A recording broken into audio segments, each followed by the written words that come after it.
Hello, welcome back at my channel Chauhan classes. Chauhan classes में आप सबका पुनः स्वागत है। आज का हमारा टॉपिक है राजस्थान की नदियाँ।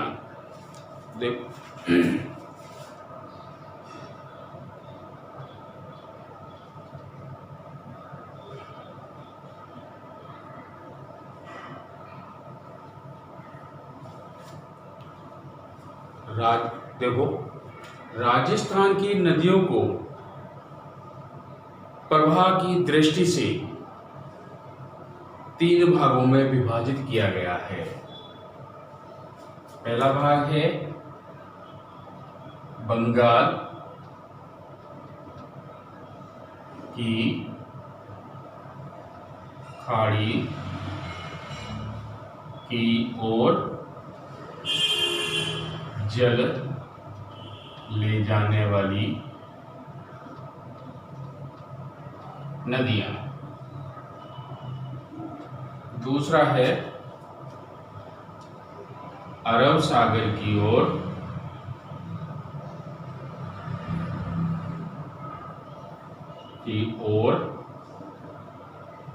जल ले जाने वाली नदियां। तीसरा है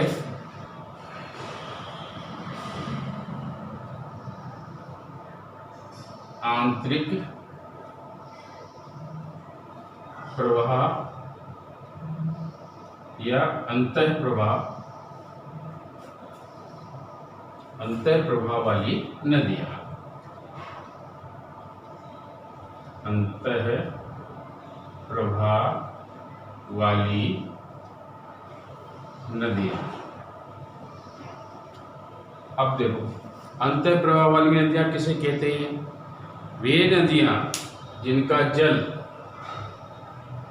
भूमि के अंदर ही समा जाता है, अर्थात किसी समुद्र में उस नदी का पानी नहीं पहुंचता है, तो ऐसी नदियां अंतः प्रवाह वाली नदियां कहलाती हैं। और अंतः प्रवाह वाली नदियों को ही रुंडित नदी भी कहा जाता है। बंगाल की खाड़ी की ओर जल ले जाने वाली नदियों का प्रवाह क्षेत्र है 20%। प्रवाह क्षेत्र कितना है? 20%। और अरब सागर की ओर जल ले जाने वाली नदियों का प्रवाह क्षेत्र है 19.5%। अंतः प्रवाह वाली नदियों का जो नदियां हैं वह उसका आंतरिक प्रवाह क्षेत्र कितना है? 60.5 या 50%। 60.50%। तो सर्वाधिक प्रवाह क्षेत्र किसका है?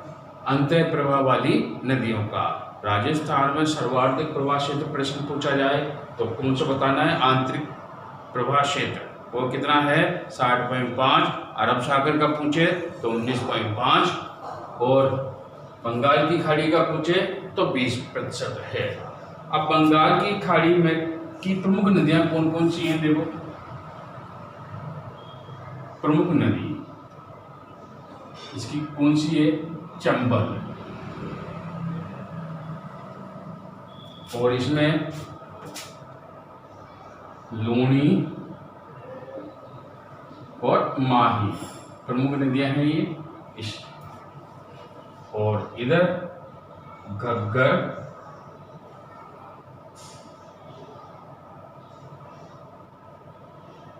कांतरी, ये प्रमुख नदियां हैं। अब सबसे पहले हम किसको पढ़ेंगे? बंगाल की खाड़ी की ओर जल ले जाने वाली नदियां, जिसमें सबसे प्रमुख नदी है चंबल नदी। तो आज हम चंबल नदी के बारे में विस्तार से पढ़ेंगे। शायद मेरे इस वीडियो को देखने के बाद चंबल नदी से संबंधित कोई अन्य वीडियो देखने की आवश्यकता नहीं होगी, ऐसी मुझे ये मेरा पूरा विश्वास है।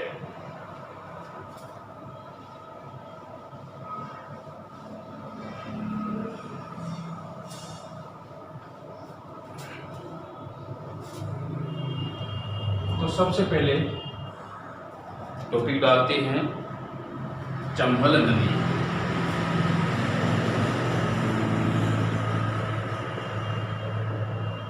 चंबल नदी प्राचीन नाम क्या है इसका? प्राचीन नाम है चमर्णवती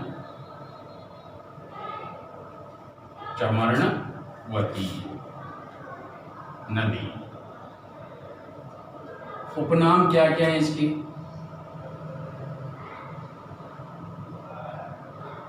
देखो कई सारे उपनाम हैं इसके, जैसे राजस्थान की नित्यवाही नदी, दूसरा सदा वाहिनी नदी, तीसरा सर्वार्धिक, इंपॉर्टेंट कर लेना इसे, सर्वार्धिक अवनलिका अपर्दन वाली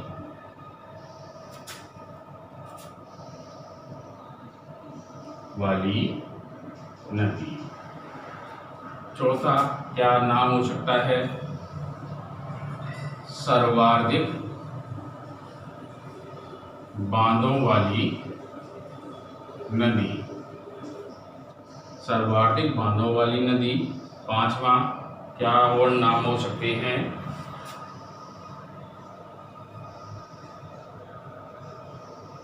राजस्थान की एकमात्र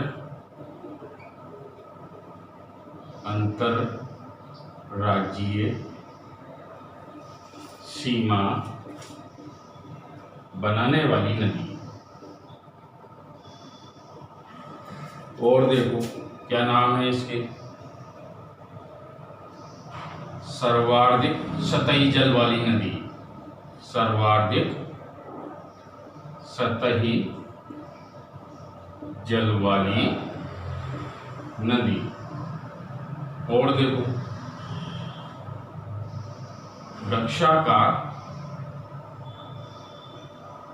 वृक्षाकार प्रवाह क्षेत्र वाली नदी।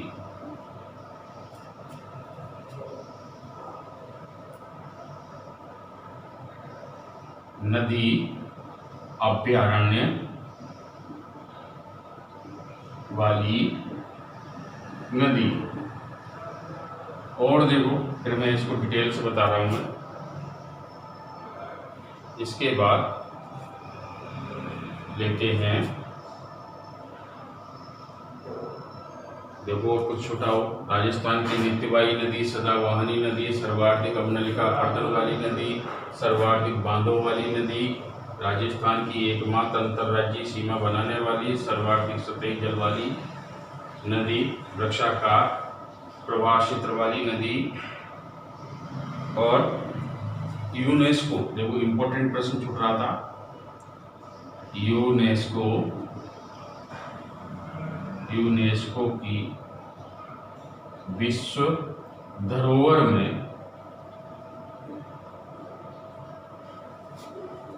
नामित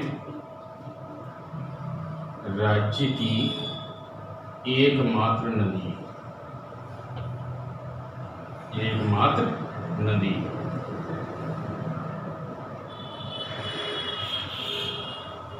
और देखो चलो काफी नाम हो गए, इन नामों से एक और देखो, ये अच्छा प्रश्न है। उत्तखात आकृति बनाने वाली नदी। आजकल प्रश्न दो इम्पोर्टेंट हैं, ये पूछा जाता कई बार, और एक ये भी कई बार एग्जाम में पूछ चुके हैं इसको। रक्षा का प्रवाह क्षेत्र वाली नदी उत्तखात भूमि बनाने वाली या उत्खात आकृति बनाने वाली भूमि या भूमि। अब देखो राजस्थान की नित्यवाही नदी, राजस्थान की नित्यवाही नदी है क्योंकि हमेशा इसमें जल भरा रहता है। दूसरा सदाबहानी, एक जिसे है सर्वाधिक अपनलिका अपर्दन, क्योंकि ये नदी मिट्टी का कटाव अधिक करती है, इसलिए इस नदी को सर्वाधिक अपनलिका अपर्दन वाली नदी कहा गया। सर्वाधिक बांधों वाली नदी क्यों कहा गया? देखो सर्वाधिक बांध, इसके 100 किलोमीटर के दायरे में ही 4 प्रमुख बांध स्थित हैं। पहला बांध कौन सा है? गांधी सागर बांध, फिर वो मध्य प्रदेश के मंदसौर जिले में स्थित है। 84गढ़ से 8 किलोमीटर दूरी पर, 84गढ़ चित्तौड़ से 8 किलोमीटर दूरी पर स्थित है। फिर दूसरा बांध आता है राणा प्रताप सागर बांध, रावतभाटा चित्तौड़ में स्थित है, जहां राजस्थान का प्रथम परमाणु संयंत्र और भारत का दूसरा परमाणु संयंत्र स्थित है। राजस्थान की एकमात्र अंतर्राज्यीय सीमा बनाने वाली नदी, अंतर्राज्यीय सीमा देखो कितने किलोमीटर बनाती है? ये 252 किलोमीटर बनाती है राजस्थान और मध्य प्रदेश के बीच। ये अंतर्राज्यीय सीमा कितनी बनाती है? 252 किलोमीटर। कहाँ से कहाँ तक ये भी सुन लो। पालिया गांव सवाई माधोपुर से, पालिया गांव कोटा की सीमा पर है, सवाई माधोपुर। पालिया गांव से पिनहाट धौलपुर तक 252 किलोमीटर सीमा रेखा बनाती है, अंतर्राज्यीय सीमा बनाती है। सर्वाधिक सतही जल वाली नदी है। वृक्षाकार प्रवाह क्षेत्र, इसका प्रवाह क्षेत्र है वो कैसा है? वृक्षाकार है। नदी अभ्यारण्य स्थित है। चंबल नदी पर ही राष्ट्रीय घड़ियाल अभ्यारण्य स्थित है, जिसे चंबल राष्ट्रीय घड़ियाल अभ्यारण्य कहा जाता है। ये देश का एकमात्र नदी अभ्यारण्य है जो संपूर्ण चंबल नदी पर स्थित है। 3 राज्यों राजस्थान के 6 जिलों और मध्य प्रदेश के 4 जिले और उत्तर प्रदेश के 2 जिलों में स्थित है, अर्थात संपूर्ण चंबल नदी। यूनेस्को की विश्व धरोहर में नामित राज्य की एकमात्र नदी है और राज्य की उत्खात आकृति बनाने वाली नदी। और एक और नाम है, यहां लिख देता हूं मैं, राज्य की सबसे लंबी नदी। तो चंबल नदी के कई सारे उपनाम हुए। अब लेते हैं उद्गम। तो ये तो स्क्रीनशॉट लेना चाहो तो ले लो। आगे बढ़ते हैं।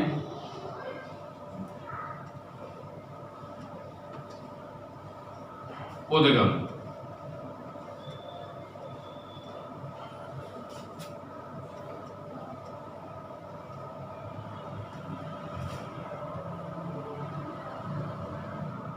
उद्गम क्या है? सूत्र बना रखा मैंने, सूत्र शायद तुम भी याद कर लेना। च ये सूत्र है। अब उद्गम में तुम्हें कैसे करना है इसका विस्तार देखो। चंबल नदी, जैसे वह है जनापाव, चंबल नदी एमपी के मतलब मध्य प्रदेश के इंदौर जिले के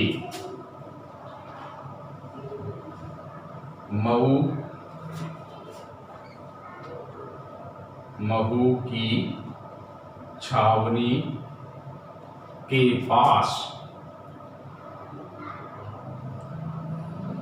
जनापाव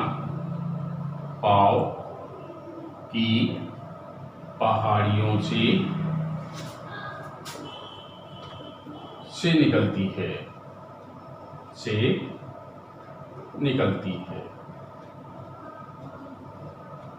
जनापाव की पहाड़ियों से निकलती है। तो इसे याद रखना, जैसे जनापाव की पहाड़ी। अब मध्य प्रदेश में कौन कौन से जिले में बहती है? मध्य प्रदेश में देखो इंदौर हुआ, इंदौर के बाद उज्जैन, रतलाम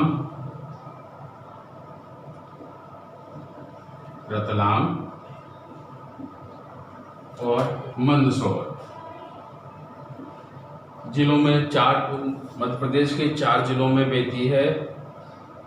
मध्य प्रदेश में यह कुल 320 किलोमीटर बहती है। कितने किलोमीटर बहती है? 320 किलोमीटर बहती है। राज्य में प्रवेश कहाँ कर लीजिए? राज्य में प्रवेश सीधा से याद रखना है तुम्हें, 84 गढ़ चित्तौड़।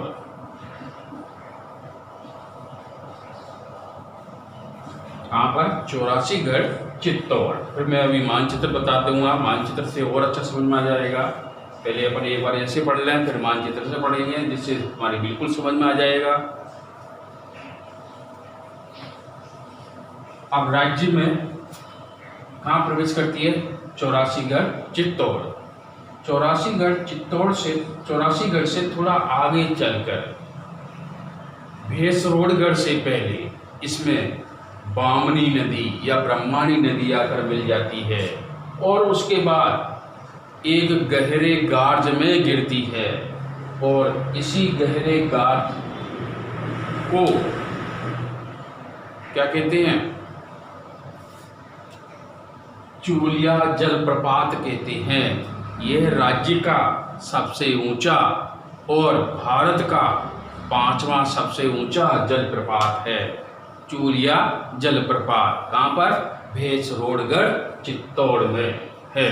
भेसरोडगढ़ को राजस्थान का बेल्लौर कहते हैं। तो यहाँ से बहने के बाद, मतलब प्रवेश करने के बाद बामनी नदी मिल जाती है और एक गहरे गार्ज में चंबल नदी गिरती है। यहीं पर चूलिया जलप्रपात स्थित है। यह राज्य का सबसे ऊंचा और भारत का 5वां सबसे ऊंचा जलप्रपात है। इस चूलिया जलप्रपात की ऊंचाई कितने मीटर है? 18 मीटर है। राज्य में कौन कौन से जिलों में बहती है? देखो,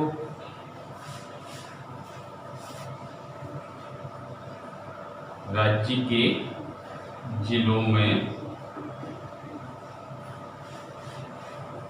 कौन कौन से 6 जिलों में बहती है? चित्तौड़ के बाद कोटा, बूंदी, सवाई माधोपुर, करौली और धौलपुर। राजस्थान के 6 जिलों में बहती है। अगर ऐसे नहीं याद हो तो CKB, SCB, SCD ऐसे याद रखो। CKBSCD, C से चित्तौड़गढ़, ऐसे कोटा, वैसे बूंदी और ऐसे सवाई माधोपुर, C से करौली, D से धौलपुर। ये राजस्थान के 6 जिलों में बहती है। अब देखो चित्तौड़ में क्या है? एक तो थोड़ा यहाँ भी बता दूं मैं, मंदसौर जिले में भानगढ़ में, मंदसौर जिले के भानगढ़ तहसील में, यहाँ पर गांधी सागर, कौन सा बांध है? गांधी सागर बांध बनाया गया है। प्रश्न पूछ लेता है कि मध्य प्रदेश में कौन सा चंबल नदी पर बांध स्थित है? तो गांधी सागर बांध, क्योंकि यह मध्य प्रदेश में है। फिर 3 बांध वह राजस्थान में है। तो पहला बांध कौन सा है राजस्थान का? पहला बांध पूछे चंबल नदी पर पहला बांध कौन सा है तो गांधी सागर। राजस्थान में पहला बांध पूछे तो राणा प्रताप सागर बांध। रावतबाड़ा चित्तौड़ में है, कहाँ पर है राणा प्रताप सागर बांध। सीजी कर लो चाहो तो चित्तौड़गढ़। दूसरा बांध, ये तो पहला यहाँ राजस्थान में, दूसरा है कोटा व बूंदी की सीमा पर, कोटा जिले में बोरावास नामक स्थान पर। कौन सा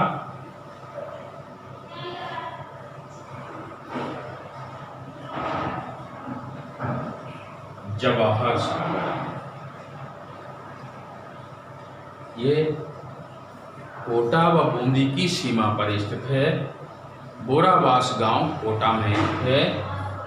इस बांध का बायां किनारा तो बूंदी में और दायां किनारा कोटा जिले में आता है।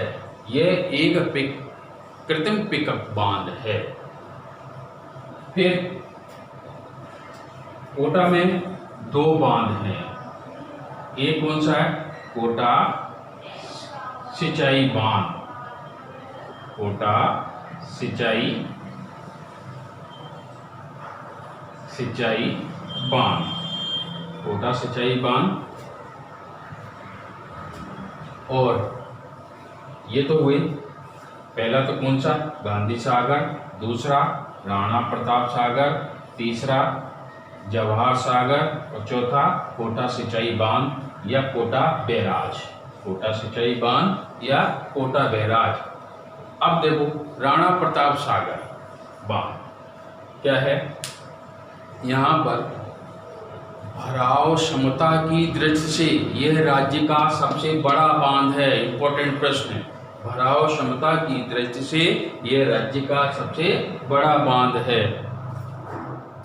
दूसरा जवाहर सागर, ये एक जवाहर सागर बांध कोटा व बूंदी की सीमा पर, यह पिकअप बांध है।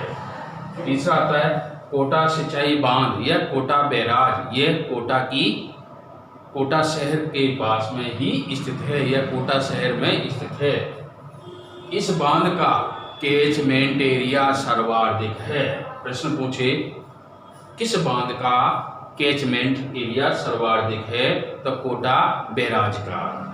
कोटा बैराज से दो नहरें निकाली गई हैं, दाई नहर और बाई नहर।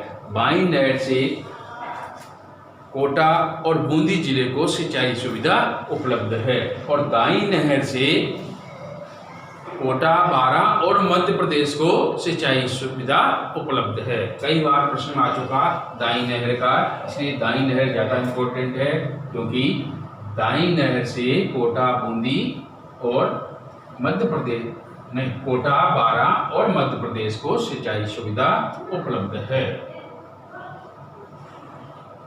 ये तो हुआ चंबल नदी की प्रमुख बांध। अब चंबल नदी की कुल लंबाई,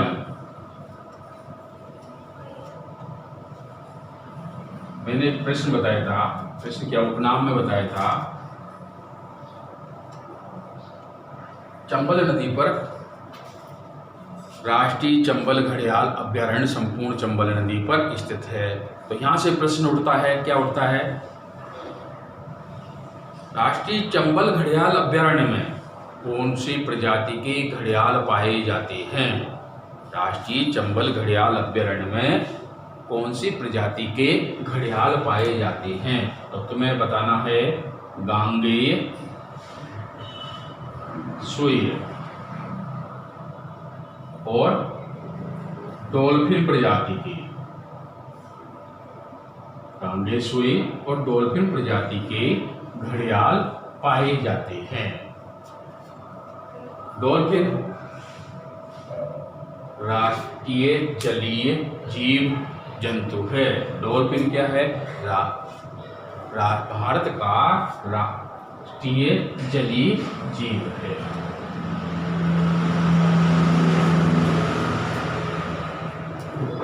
अब लेते हैं, थोड़ा और बता दूं, प्रश्न पूछ ले। चंबल नदी सर्वाधिक गहराई चंबल नदी की सर्वाधिक गहराई कहाँ पर है? तो चंबल नदी की सर्वाधिक गहराई केशवराय पाटन में है।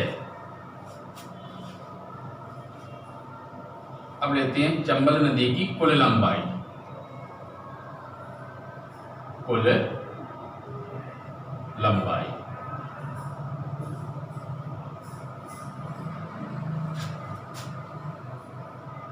सरकारी आंकड़ा, ऐसे करो, डायग्राम बना लो इसका।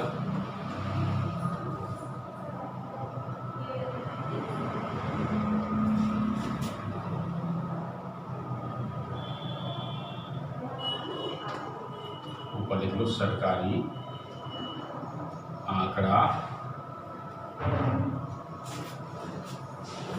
किताबों के अनुसार, किताबों के अनुसार सरकारी आंकड़ा चंबल नदी की लंबाई बताता है 1051 किलोमीटर और किताबें कितनी बताती हैं? 966 किलोमीटर। 966 किलोमीटर। मध्य प्रदेश में देखो, मध्य प्रदेश में कितनी लंबाई है? 320 किलोमीटर। राजस्थान में इसकी लंबाई 322 किलोमीटर। इधर भी देखो, या पहले इसको समझ लेते हैं। और अंतर्राज्यीय सीमा, अंतर्राज्यीय सीमा कितने किलोमीटर बनाती है? 252 किलोमीटर। कितनी बनाती है? 252 किलोमीटर। उत्तर प्रदेश में कितना बेती है? 285 किलोमीटर। नहीं सॉरी, उत्तर प्रदेश में 157 किलोमीटर बेती है। अब टोटल करके देखते हैं। देखो इधर 151 हो रहा कि नहीं हो रहा, यहाँ से करो। 2 2 4 7 4 11 किए, 2 2 4 5 4 9 9 5 14 और 1 15 हासिल का, 3 3 6 2 8 9 1 10। कितना हुआ? 1051 किलोमीटर। अब इधर देखो मध्य प्रदेश में कितनी बेटी है? किताबों के अनुसार 315 किलोमीटर। फिर उसके बाद आता है राजस्थान में कितनी? बहुत सी तुमने देखा होगा 135, कहीं कहीं 153 भी मिल जाता है। तो ज़्यादातर क्या मिलता है किताबों में? 135 किलोमीटर। फिर अंतर्राज्यीय सीमा कितने किलोमीटर बनाती है? 241 किलोमीटर। और उत्तर प्रदेश में कितना बेती है? 285 किलोमीटर। टोटल करके देखो तो यहाँ से लेकर के 5 5 10 1 11 5 16 की 6 3 1 4 4 8 8 8 16। देखो वापस गड़बड़ हो रहा कहीं। 5 5 10 1 11 5 16 3 1 4 4 8 8 8 16 करके ऐसे करो। 275 है ये।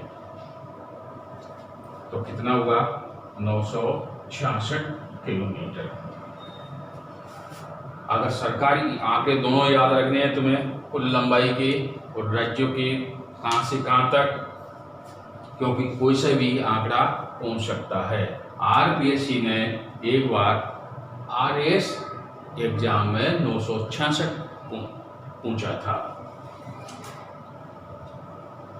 सरकारी आंकड़ों के अनुसार चंबल नदी की कुल लंबाई 1051 किलोमीटर है। अब देखो आगे, ये तो चंबल नदी को लंबाई हो गया, प्रवाह क्षेत्र हो गया। अब बचा क्या है?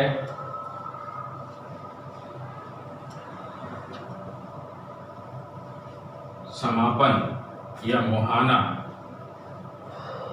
समापन या मुहाना।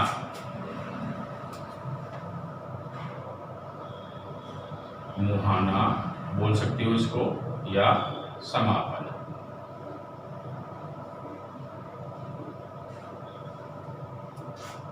समापन सूत्र है इसका चमू। जैसे देखो, ऐसे चंबल नदी उत्तर प्रदेश की इटावा जिले से, इटावा जिले में मुरादगंज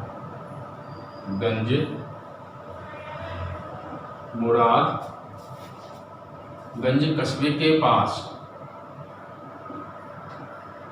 पास यमुना नदी में गिर जाती है।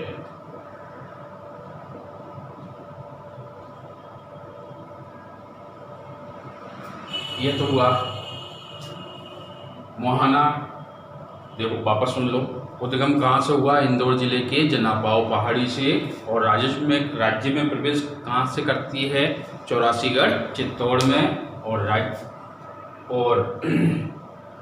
राज्य की अंतिम सीमा क्या है? पिनाट, धौलपुर। और उसके बाद उत्तर प्रदेश में बहती है और उत्तर प्रदेश के इटावा जिले के मुरादगंज कस्बे में यमुना नदी में मिल जाती है। ये तो हुई चंबल नदी का मुहाना। अब देखो, चंबल नदी से और कौन से प्रश्न पूछ सकते हैं, वो देखो डायग्राम से समझा दूं मैं। और चंबल की सहायक नदियां भी सुन लो, कौन कौन सी? छोटी छोटी गैया, छोटे छोटे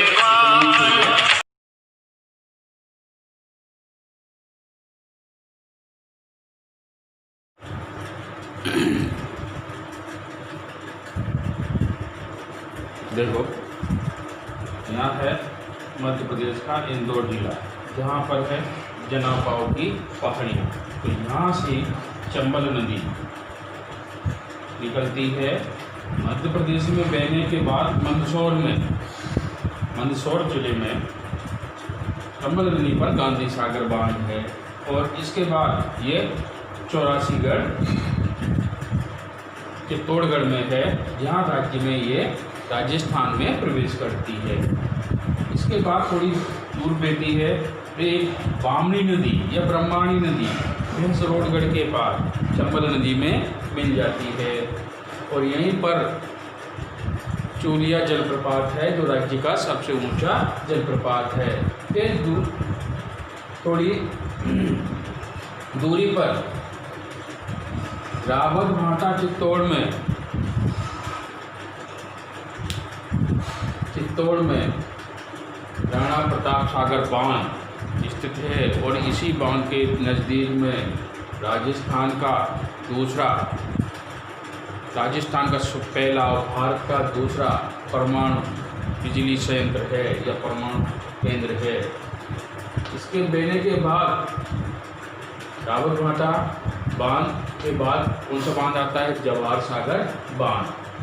जवाहर सागर बांध कोटा व बूंदी की सीमा पर बोराबास नामक स्थान पर स्थित है।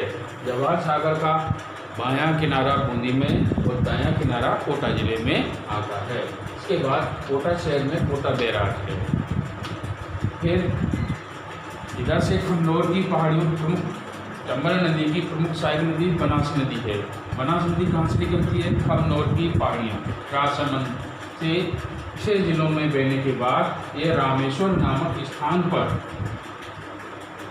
यहाँ शीप नदी के साथ मिल जाती है और त्रिवेणी संगम बनाती है।